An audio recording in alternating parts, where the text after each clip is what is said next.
Olá, tudo bem? Vamos lá para mais uma aula sobre dependência química. Hoje vamos falar sobre critérios diagnósticos. Os critérios para dependência química, conforme o DSM-5,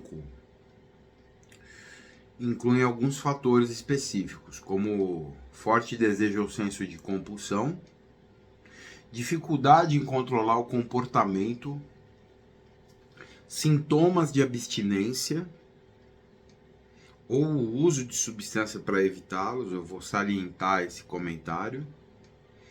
Abandono progressivo de prazeres ou interesses. Persistência no uso da substância. Aqui a gente tem uma gravidade dentro dessa questão dos critérios diagnósticos para dependência química. Todos eles são graves, né? Na verdade, todos eles. O forte desejo ou senso de compulsão, dificuldade em controlar o comportamento. E nesse ponto a gente fala das violações, né? As violações, elas estão muito relacionadas aqui. Violação de caráter, de moral, de princípios, né? Abandono do lar, da família, das responsabilidades e por aí vai. Sintoma de abstinência ou uso da substância para evitá-los. Aqui eu gostaria de salientar que aqui a gente já tem uma evidência de uma dependência mais acentuada. Porque veja bem, aqui o indivíduo ele para de usar por algumas horas e muitas vezes o indivíduo ele nem quer usar. Mas o mal-estar que chega depois de 3, 4, 5 horas sem o uso, o mal-estar que o indivíduo sente é tão grande que ele busca a substância para aliviar o mal-estar causado pela falta da substância. Então aqui a gente tem uma forte evidência, uma evidência muito poderosa de uma dependência bem acentuada nesse indivíduo dentro desse contexto. A tolerância também é uma questão bem complexa em se falar. Então o indivíduo ele vai ter que aumentar as doses, né? Ele vai aumentando a dosagem de substância para obter os mesmos efeitos que ele conseguia obter com doses muito menores. E nesse contexto o corpo vai ficando o organismo vai ficando cada vez mais tolerante à exposição da substância psicoativa. Esse processo de abandono progressivo dos prazeres e interesses. E isso a gente fala até dentro da questão do desbalanço no estilo de vida. Então, aquilo que te gera prazer, como, por exemplo, fazer uma aula de natação, ir para a academia, você tem um interesse em, por exemplo, um hobby,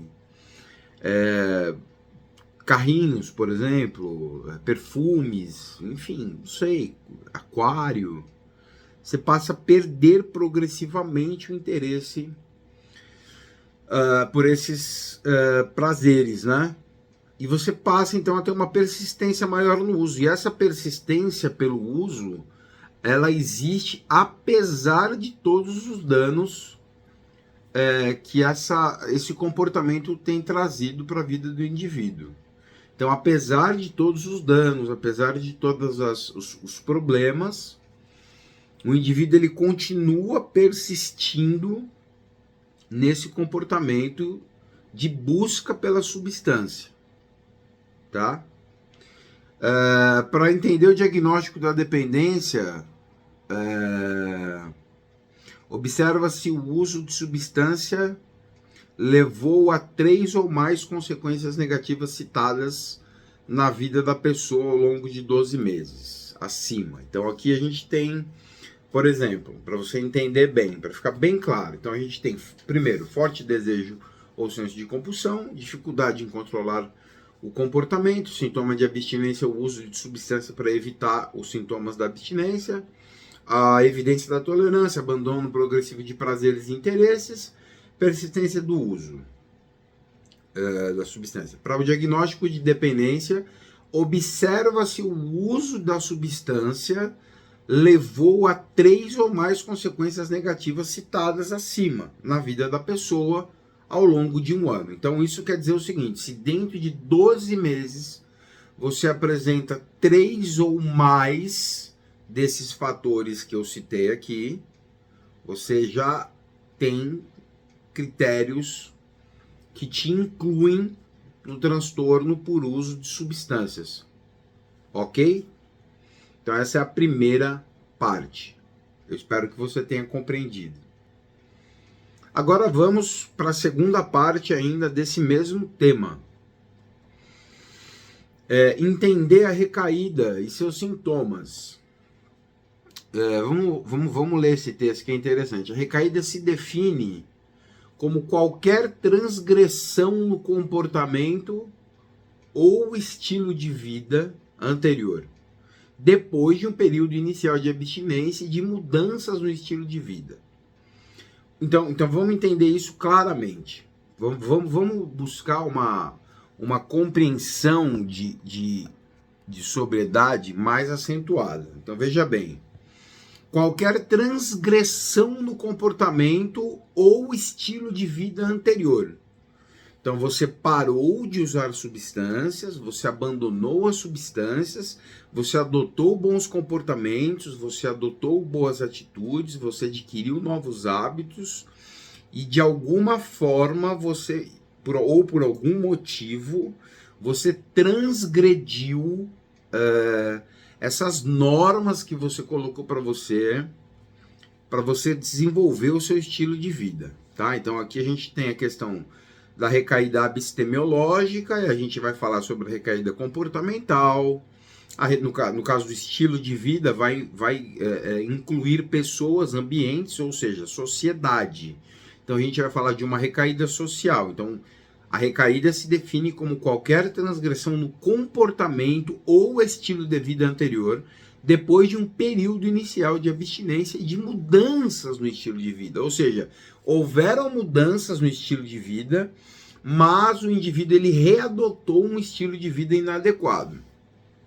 Então aqui a gente vai falar de algumas questões, por exemplo, alguns sintomas, a desonestidade volta, o indivíduo se mostra bastante impaciente, intolerante, não consegue ficar parado por muito tempo, se mostra bastante indisciplinado,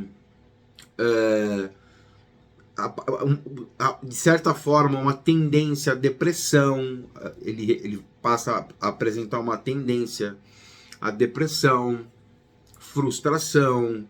Esse indivíduo ele pode se mostrar mais eufórico e mais autopiedoso, ausência de participação em grupos saudáveis, né? Pessoas saudáveis. Esse indivíduo ele passa a ter um comportamento de se esquivar, um comportamento de esquiva dos grupos que são bons para a sua sobriedade. A prevenção de recaída, o principal objetivo da prevenção de recaída é tratar o problema da recaída e gerar técnicas para prevenir ou manejar a sua ocorrência. E aqui a gente tem que dar atenção para essa segunda parte desse parágrafo. Manejar a ocorrência. É um problema recair? Sim, é um problema recair, com certeza. Muito sério, pode levar à morte. Mas caso ocorra, é necessário que o manejo da recaída seja muito profissional, seja muito sereno, muito manso, muito didático, espiritualizado também, né? Que o terapeuta tenha uma presença de espírito acentuada, porque é necessário saber manejar, entendendo que não existe... Não é que o indivíduo seja um mau caráter, não ame ninguém. Não, ele tem uma doença, né? O indivíduo tem uma doença. E essa doença, ela tem a tendência na dependência química é a recaída. A recaída é um episódio muito comum. Infelizmente, é um episódio muito comum.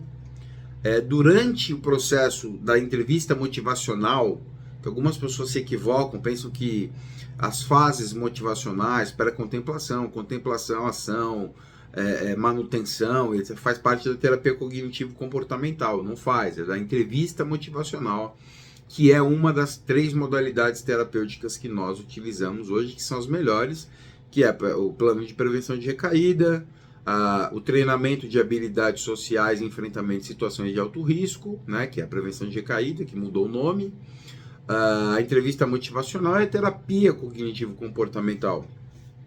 Então, o manejo da recaída, a forma como você se posiciona, ou como você contribui para que o seu paciente enxergue a ocorrência da recaída é extremamente importante. Você tem que ter uma ótica muito acentuada para você conseguir ajudar o seu paciente, o seu ente querido, a utilizar a sua própria recaída como material didático para evitar erros futuros, tá? Lembrando que é muito ruim recair, não existe nada de bom, né? Mas você vai precisar tirar um aprendizado caso você passe por esse episódio.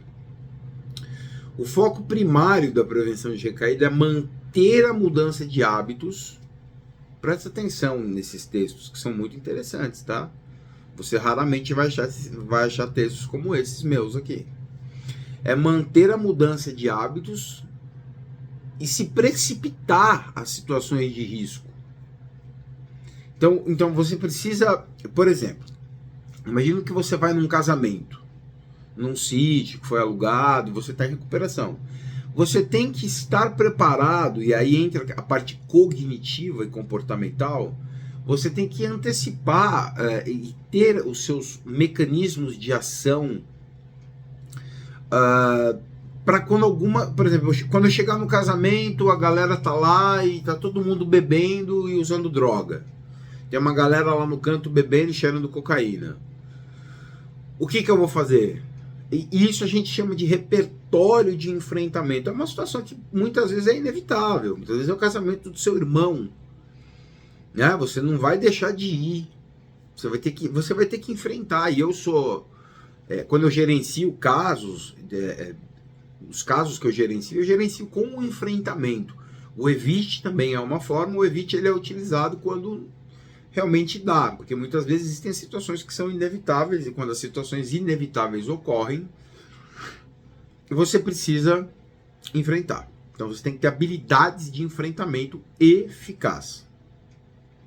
Então quando você chegar nesse casamento, você já tem que ter tudo calculado. Se acontecer isso, eu vou reagir assim, eu vou ficar do lado da minha mulher, eu vou evitar beijar, pedir para minha esposa não beber, porque se eu beijar minha esposa e eu sentir cheiro de álcool na boca dela, vai me dar vontade, eu vou ter uma conversa com a minha esposa. Então você tem que se antecipar a situação, você tem que estar um passo à frente para quando essas situações, muitas vezes inevitáveis, ocorrerem, você tem que ter respostas de enfrentamento eficaz.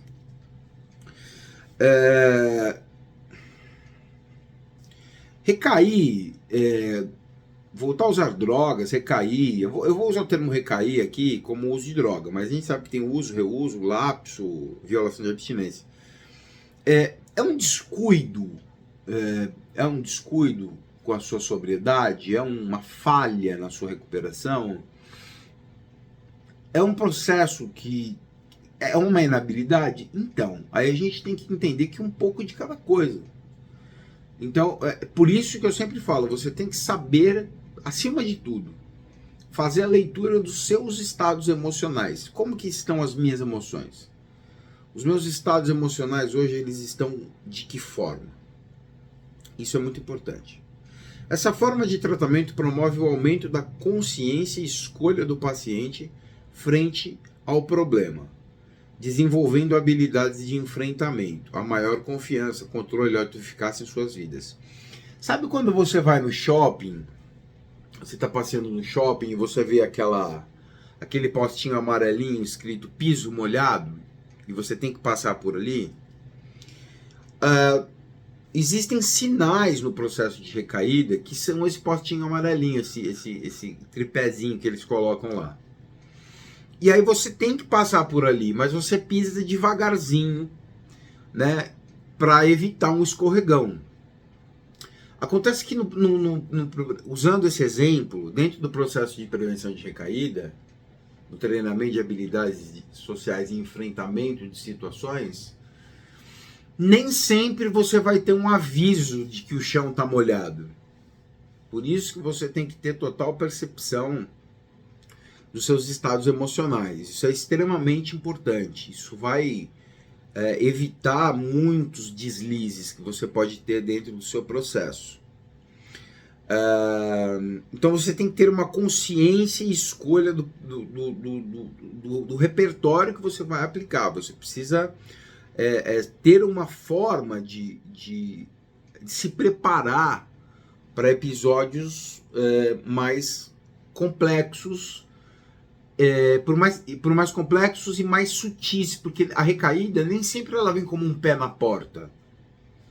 A recaída muitas vezes ela vem de modo sutil. O retorno ao uso da substância, muitas vezes a ideia de usar uma substância, ela não vem você já pensando em fumar crack e ir para baixo do pontilhão. Não vem assim. Muitas vezes começa, poxa, é um sábado, tô aqui na varanda do meu apartamento, vou tomar uma cerveja, balançar na rede, assistir uma série, comer uma carne. Muitas vezes vem de modo muito sutil. Então é necessário você tomar cuidado com todos os sinais, porque as recaídas, elas dão sinais. Essa é a nossa segunda parte, eu espero que tenha ficado muito claro para todos vocês. Até a próxima. Agora vamos iniciar a terceira parte, a terceira aula aqui sobre, que eu gostaria de falar um pouco sobre estratégias de prevenção. Então prevenir recaída é uma estratégia? Sim, é uma estratégia. É um plano, é um projeto. Você tem que calcular, né, que nem uma engenharia. O processo de sobriedade é um engenheiramento. Por exemplo, quando o engenheiro ele vai fazer uma ponte, ele tem que calcular o concreto, o ferro, e baseado naquilo ele sabe quantas toneladas aquela ponte vai aguentar. Se o trânsito parar ali, né, quantos carros cabem ali, quantos caminhões, se tiver caminhão de 50 toneladas. É um engenheiramento a construção da ponte, certo? E as suas estratégias, elas também têm que ser engenheiradas. Por exemplo, você está na Rua Augusta. Imagina que você está ali em São Paulo, na Rua Augusta, teu carro quebrou ali. Sexta-feira à noite. Lá, a gente sabe que tem tudo que não presta. E aí? E você está cheio de dinheiro no bolso. Qual a sua estratégia de prevenção? Você tem que ter uma.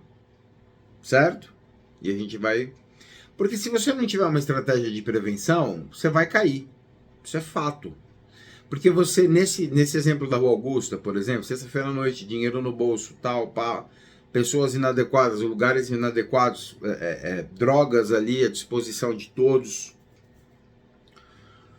Você vai ter que ter uma estratégia de prevenção.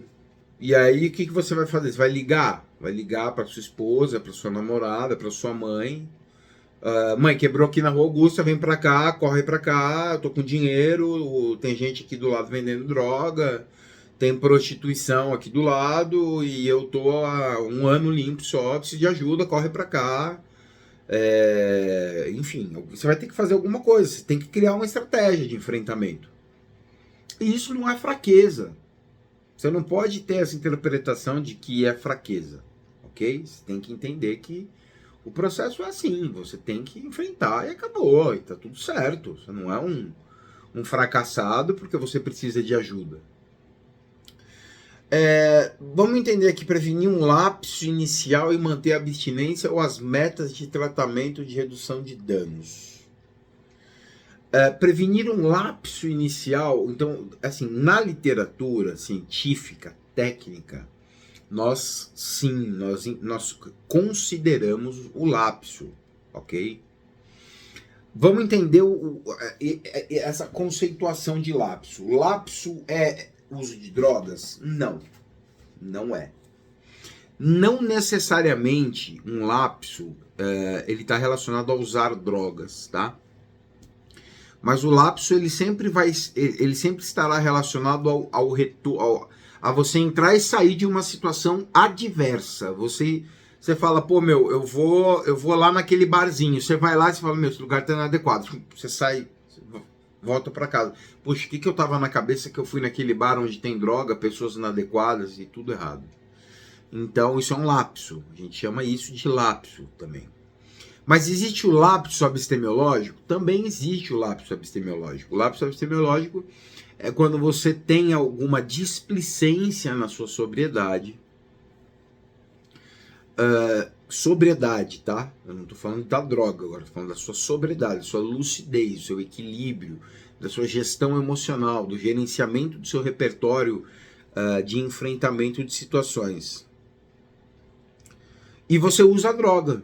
Você usa uma dose e logo em seguida você já tem um sentimento que a gente chama de EVA, efeito de violação de abstinência, e você se sente culpado, triste, frustrado, com vergonha, joga o resto da droga fora, pede ajuda e já retorna para o rumo da recuperação. Nesse contexto, não podemos chamar isso de recaída, por quê? Porque esse indivíduo ele não teve tempo de reatar todos os comportamentos que fazem parte de uma recaída completa. Ele não readota todos os comportamentos disfuncionais do processo de uso de substância, mentira, manipulação, grandiosidade, violência, enfim, roubo, nada disso. Ele só faz uso e volta e entra no ritmo da recuperação e segue adiante. Teve um escorregão e ele segue adiante.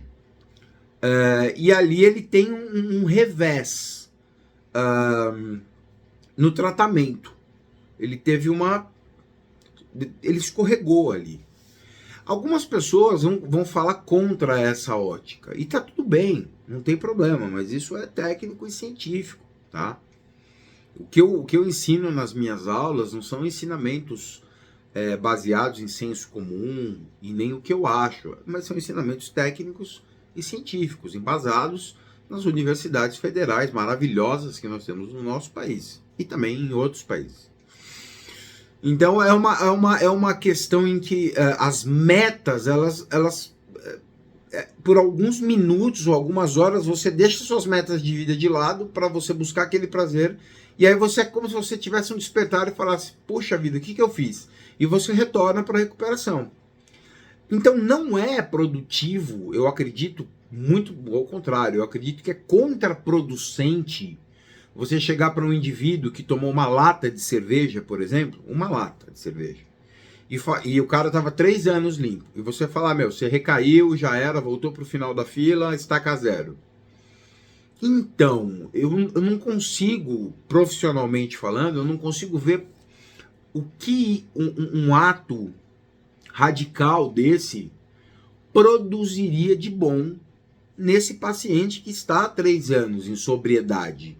Ele teve um lapso, então o que a gente faz? A gente vai polir esse fato, a gente vai estudar essa violação da abstinência, vamos conscientizá-lo e vamos continuar na manutenção e no processo motivacional para que o indivíduo continue o seu processo de recuperação dali da onde ele escorregou.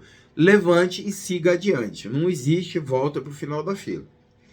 Exatamente para que o indivíduo não progrida o lapso para uma recaída total. Porque sim, é verdade que o lapso com a abstemiologia, ele pode progredir para uma recaída total. Pode progredir para uma recaída generalizada. Ok? Então, qual é o meu papel ou o nosso papel? O papel do profissional é proporcionar um manejo do lapso quando a sua ocorrência, né? Quanto à sua ocorrência. Então, ele teve o lapso, agora a gente vai manejar esse lapso exatamente para que esse indivíduo não passe por uma recaída completa, né? Porque muitas vezes o indivíduo tem um lapso, por quê? Porque ele está num ambiente que é absolutamente desfavorável para a sobriedade dele. E eu sei que isso não é fácil de entender, e algumas pessoas também podem se posicionar de modos opostos. Os profissionais que abordam a dependência química hoje são profissionais muito bons, todos, muitos profissionais são muito bons, e tem óticas diferentes. Tem profissional que vai falar que não, que o lapso é recaída e acabou, e interna e acabou.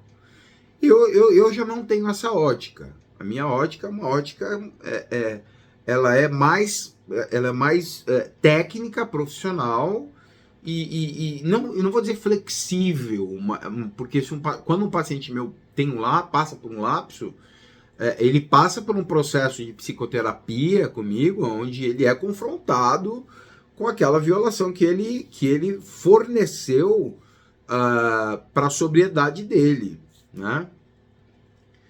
Então, eu não sei se isso está muito claro, mas quando a gente faz a comparação de lapso versus recaída, a gente tem que entender o seguinte, vamos lá, o lapso é um breve momento de retorno a um comportamento disfuncional anterior. Então aqui, agora, nesse contexto, eu vou falar rapidamente do lapso como o retorno a um comportamento disfuncional anterior. Esse comportamento ele também pode ser o uso de drogas. Não é fato que é o uso de drogas. Ou seja, o indivíduo ele pode ter problemas com pornografia. Vamos colocar esse exemplo. Esse indivíduo ele abandonou a pornografia. Mas a esposa foi no mercado, os filhos estão na escola, ele tá de folga, tá com um baita celularzão ali, comprou um iPhone 15 Pro Max, um Galaxy S24 Ultra, com aquela tela maravilhosa. Aí vem uma propaganda, aparece lá do nada.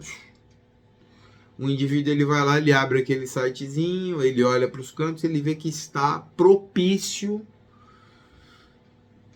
para o erro. Nesse momento, o indivíduo ele vai ou não vai ter resposta de enfrentamento. E aí que entra a questão do repertório. Né? Quanto mais vasto for esse repertório, quanto mais largo for esse repertório, quanto mais extenso for esse repertório, menor a probabilidade desse indivíduo ter o lapsus, né, que vem do latim lapsus, que significa escorregão. Então ele pode abrir o vídeo ali e violar a abstinência, e violar o comportamento modelo que ele tinha compreendido como um comportamento necessário para o seu desenvolvimento pessoal. O uso de drogas após um período de abstinência. Também, como eu falei na aula passada, exposição a situações de risco sem a devida capacidade de enfrentá-la. Né? Então isso também é um lapso. Você se expõe a uma situação de risco sem capacidade de enfrentar essa situação. Isso também é um lapso. O lapso ele não está só relacionado a usar drogas. Então a gente tem que mentalizar isso. O lapso é o abandono do comportamento modelo, do comportamento funcional, do comportamento padrão. Eu abandono esse comportamento e por algumas horas, alguns minutos, algumas horas, e tenho essa violação. Quando a gente vai falar da recaída, a gente está falando de um colapso geral na vida do indivíduo, onde esse indivíduo, além de usar droga, ele vai frequentar lugar, ele já vai vender as coisas, ele muitas vezes vai se prostituir, ele já vai ficar na rua por muitos dias. E os dias que ele estiver pela rua, vai ficar sem tomar banho, sem escovar os dentes, vai manter relações sexuais para conseguir drogas, não vai utilizar preservativos, o autocuidado já não existe mais. Aí a gente já não fala de lapso, a gente já fala de um abandono total do padrão de recuperação e a readaptação que o indivíduo faz na vida doentia da droga, geral, em todos os campos. Ele abandona a recuperação epistemológica, a recuperação social, a recuperação emocional, comportamental, a recuperação espiritual, todos os aspectos da recuperação são abandonados E esse indivíduo, então, ele permanece dentro de um padrão autodestrutivo que ele tinha antes de permanecer, de entrar em recuperação. Então, antes de ele entrar em recuperação, ele usava 30 doses de crack, por exemplo. Agora ele recaiu, ele já usou 30 drogas, 30 doses de novo. Então ele teve a recaída, e aí ele entra nesse processo de violações generalizadas. Espero que todos tenham compreendido, desejo isso, que todos tenham compreendido essa diferença. Então essa é a nossa terceira aula. Eu espero que todos tenham conseguido entender essa diferença, que não é muito claro para muitos profissionais e para muitos familiares também. Tá bom? Até a próxima aula. Um grande abraço. Vamos para a nossa quarta aula agora. A gente poderia falar, como nós falamos na aula passada, da diferença entre lapsos e recaídas, que a recaída seria um lapso mais demorado e mais destrutivo. Então, por que o indivíduo permanece mais tempo com os atos disfuncionais dele, ele causa mais danos para ele e para muitas pessoas ao seu redor, né? Então, os eventos da recaída, eles não se resumem a uma disfunção comportamental. São um conjunto de disfunções que vão afetar todas as áreas da vida do indivíduo. E quando a gente fala também, muitos talvez devam ter ouvido falar já sobre o EVA. Quem estuda prevenção de recaída, como eu, que sou especialista em treinamento de habilidades sociais, vai entender o efeito de violação de abstinência. A sigla EVA significa efeito de violação de abstinência. Então, eu considero o efeito de violação de abstinência algo extremamente positivo. E eu te explico por quê.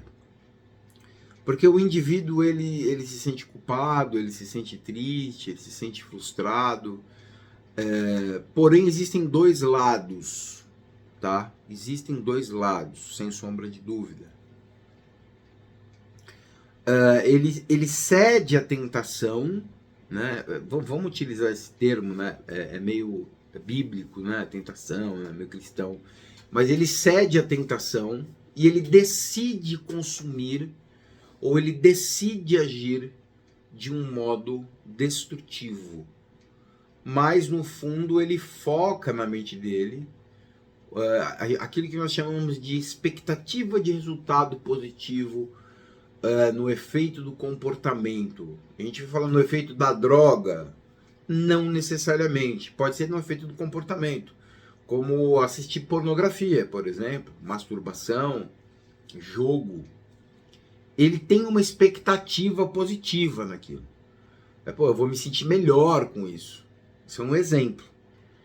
E é comum, continuando a nossa aula, é comum o paciente, muitas vezes, apresentar essa expectativa de resultado, expectativa positiva no efeito da droga ou do comportamento. É como se o indivíduo ele tentasse atribuir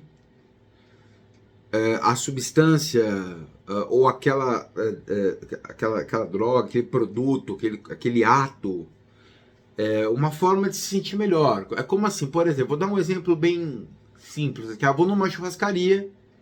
Caramba, quando eu fumava maconha, eu comia muito melhor em churrascaria.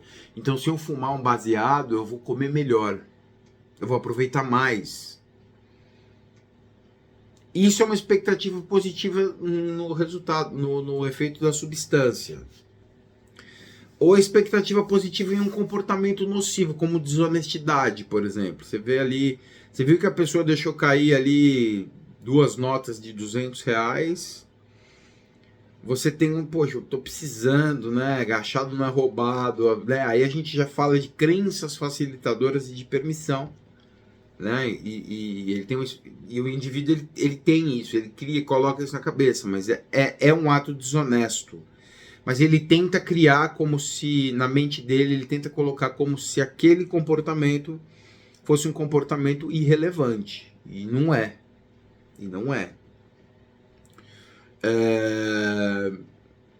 Essa teoria é do Jones e do Fromme, desde 2001.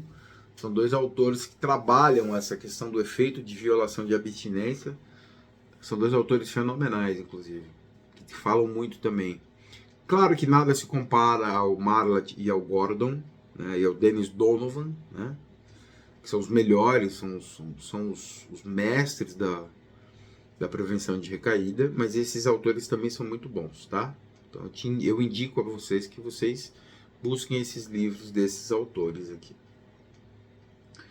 Então o efeito de violação de abstinência, ele acontece com a droga ou quando você viola a abstinência de um comportamento também, né? Pô, violei.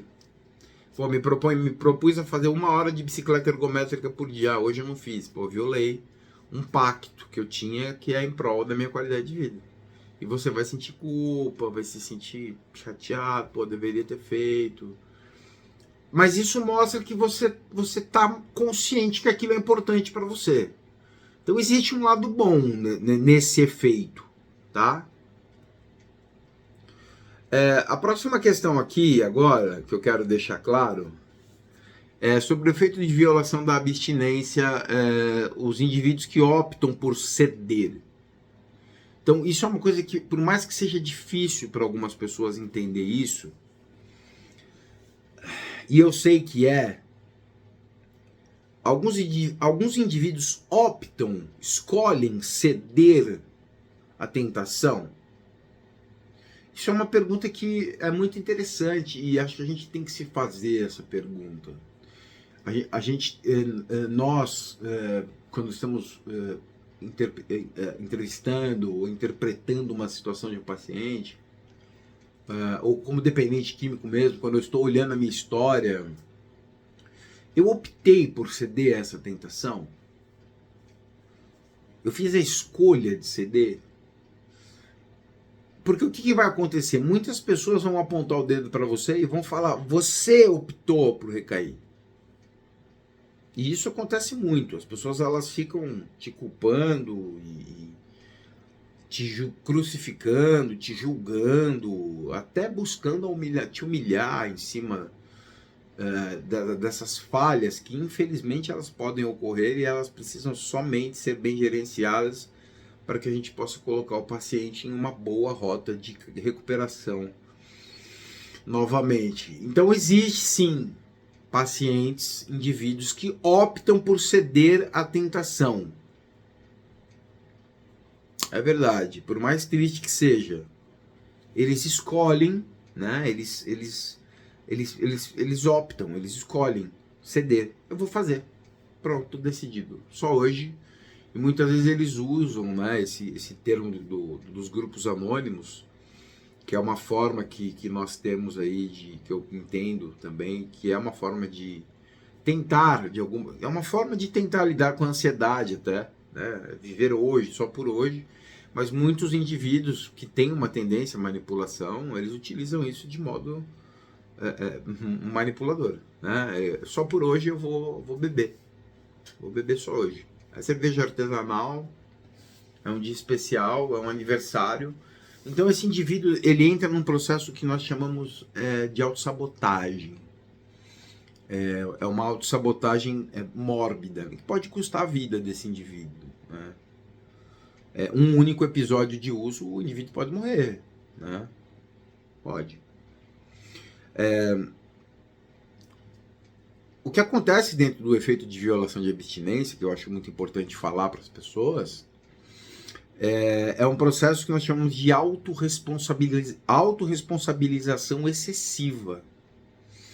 Não quer dizer, não queremos dizer que você que recaiu, ou que violou a abstinência, que você não tem que se autorresponsabilizar, mas não se autorresponsabilizar de modo excessivo. É você buscar percepção. Pô, eu escolhi isso, né? Isso foi uma escolha minha. Consequentemente, isso tira esse senso de total controle que as drogas têm pela tua vida e mostra que sim, foi uma opção sua. Você cedeu à tentação. Você escolheu ceder. A gente pode também utilizar a ideia, o indivíduo não teve resposta de enfrentamento? Ok, mas por que se expôs à situação sabendo que não tem resposta de enfrentamento? Porque o indivíduo sabe se ele consegue enfrentar a situação ou não. Por isso que eu falei lá na segunda aula, né? Eu falei, tem que avaliar as suas habilidades. Se você não tem habilidade, você vai ter que fazer o processo de evite, né? Mas essa autorresponsabilização aguda, forte, excessiva, ela se torna... Eu até mudo esse processo que a gente fala de autorresponsabilização excessiva para culpa. E eu gosto da autorresponsabilização porque a responsabilização, eu me responsabilizo pelo meu erro, pela minha falha, dá um senso de, ok, vou fazer diferente, vou arcar com as consequências. A culpa, ela te dá um sentimento de necessidade de evasão, parece. Então eu não acho que culpa é o legal, porque culpa ela vai te dar uma percepção de perda total. É como se você tivesse batido o carro e tivesse dado perda total. E muitas vezes não. Essa escolha em ceder, né? Essa opção por ceder, muitas vezes foi um arranhão na lataria e vai fazer um polimento e tá tudo bem, e vai seguir adiante, vai continuar. Então a gente tem que entender isso, né? Por exemplo, os indivíduos que violam regras, né? Mas existem regras na sobriedade? Sim, existem regras. Existem regras que não podem ser violadas, né?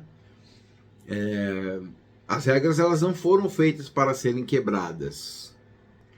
E esse ensinamento eu gosto de fazer sempre nas minhas aulas, para que os indivíduos tenham essa percepção, né? As regras, elas não podem ser quebradas.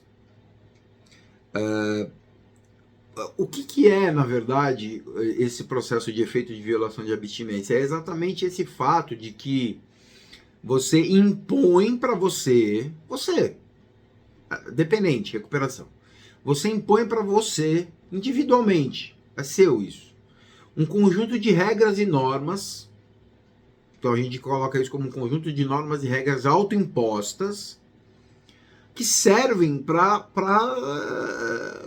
contribuir para o desenvolvimento da sua vida em sobriedade. E a gente também pode chamar de violação de abstinência quando você abandona isso, você viola essa regra por alguns minutos ou algumas horas, tá? Então isso também pode ser uma forma de violação de abstinência. E também existe aqui uma observação que eu quero pôr, é que as pessoas, elas vão apontar o dedo para tua cara, elas vão falar, não te avisei, eu sabia, eu só estava esperando, você estava esperando a melhor hora, eu sabia que você ia fazer isso, eu sabia que era uma farsa que você estava fazendo, você nunca vai parar de usar, e você vai ouvir muitas coisas, né, se você passar por esse episódio, que eu realmente desejo que você não passe, mas pode acontecer, pode ser que aconteça com a maioria dos indivíduos, mas você tem que buscar um terapeuta que vai te compreender, que vai te acompanhar nessa reestruturação da sua sobriedade. Os componentes afetivos, por exemplo, quando a gente fala de componentes, o que compõem, né, essa ideia de recair, isso é muito legal também de falar. O que compõe uma recaída, basicamente, são questões como vergonha, desesperança, baixa autoestima, culpa, autoaversão, pensamentos destrutivos, pensamentos seletivos, memórias eufóricas, medos do futuro, insegurança, são componentes afetivos, né? Então, é como guardar dinheiro, né? Você fala, vou fazer um investimento de dinheiro. Você fala, por que eu vou guardar dinheiro? Posso morrer fulminante, ter um ataque fulminante e vai ficar no banco aí, a família vai ainda brigar para ficar com esse dinheiro. Então, é uma crença que não faz sentido. Isso é uma coisa que você fala, para que eu vou sabe, fica me preocupando tanto. Não, então você tem que entender que esses componentes afetivos, eles estão relacionados principalmente a sentimentos de culpa, vergonha. E você tem que fazer, você tem que saber lidar com isso. Você tem que saber enfrentar o sentimento de culpa, sabe? Por mais que seja algo que você tenha dificuldade, seja difícil de lidar, e eu concordo com isso, eu acredito, eu não gosto do termo eu acho, né? Eu acredito que nenhum profissional deva utilizar o termo eu acho, né? Porque, por exemplo, um cliente, um paciente te paga, não é para você achar, né? Então eu não gosto do termo eu acho. Eu acredito que todo processo de violação de abstinência, ele tem um grande componente afetivo. Essa desesperança, preocupação, medo do futuro, acontece muito isso. O que eu vou ficar me dedicando hoje para ficar limpo e amanhã eu tô com um problema de saúde? Vou beber hoje, né? Que é o exemplo que eu usei do dinheiro. Vou ter um infarto fulminante, eu não sei, vou guardar dinheiro, vou gastar tudo. Então você acaba tendo comportamentos exagerados, gastos desnecessários e acaba transferindo compulsão para outras coisas também. E também a gente vai falar de fatores e componentes cognitivos também, que eles também estão incorporados aí no que eu falei agora, né? Como pensamentos destrutivos, a autoimagem, né? O indivíduo tem um problema na sua autoimagem, o indivíduo ele já percebe que ele tem um declínio cognitivo, já tem uma certa sequela que a droga deixou, e ele muitas vezes ele acha que é tarde demais para ele buscar se recuperar, e não é assim, não é verdade, não é fato, não é um fato isso, né? Então supõe-se que se o indivíduo atribui um lapso a fatores internos globais e incontroláveis, ele aumenta o seu risco de recaída. Entretanto, se ele encarar o lapso como um fator externo, não estável e controlável, a probabilidade de uma recaída total, ela diminui, né?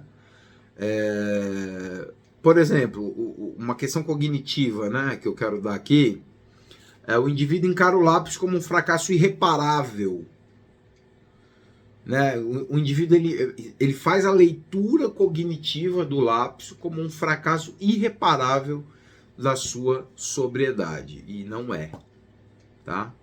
Então isso é um componente cognitivo. E é provável que seu quadro progrida para uma recaída total. Mas se o mesmo indivíduo encarar o lapso como um processo de aprendizagem e progressão para a recuperação. Mas peraí, um lapso? Sim, o lapso ele pode, de alguma forma, contribuir, como um aprendizado, contribuir para que isso faça parte de um processo de progressão da sua recuperação. Fique bem, se cuide. Até a próxima aula. Um grande abraço.